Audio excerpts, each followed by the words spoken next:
nag-update ako ng software. Kaya hindi ako nakapag-vlog. Pasok.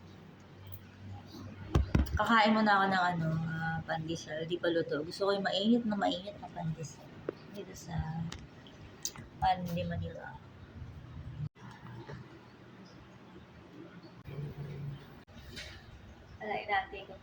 Inatay ko pa siyang maluto. Gusto ko yung full wheat pandesal nila. Tsaka yung matcha coffee. Masarap. Meron din sila yung choco tableta. Yung nilulusaw, yung nilalanga, di ba? Masarap din yun. Bumibili ako dati nun sa supermarket. Kaya lang hindi ako mahilig mag-grocery ngayon kasi nga laging busy. Tsaka hindi ako masyado nagbibit-bit na mabigat kasi nga pagod na maghapon. Tapos, bumibili lang ako ng mga needs ko ba. Hindi na ako nag-grocery talaga. So, thank you for watching guys. Happy New Year. 2026 sana mga friends. More abundance tayo ngayong taon na to.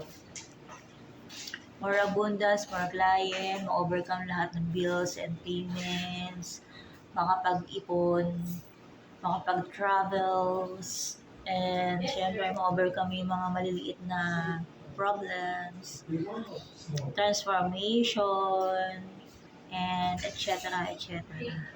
Hello friends out there, worldwide friends, kumusta kayo dyan? Yan. Ida-download ko to sa YouTube ko. Di pa ako nakakagawa ng content na maayos. Meron akong tatapusin na 3 content. Thank you mga pala guys. I have na 500 subscriber on my YouTube.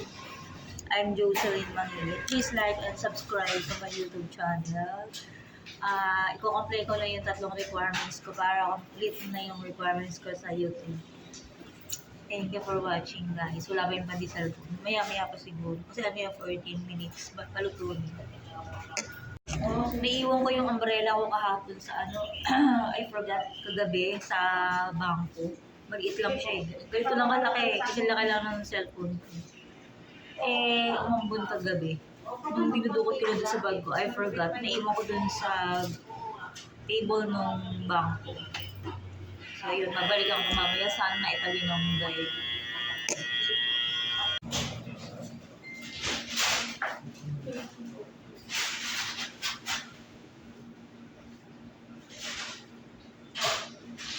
Ito na yung pandesal. Ito yung mainit. Mainit na pandesal. So ayan. Ito lang mainit. Uubos pa. Sobrang init. Nakain ko na yung isa yung full wheat. Thank you for watching guys. See you on my next vlog. Bye.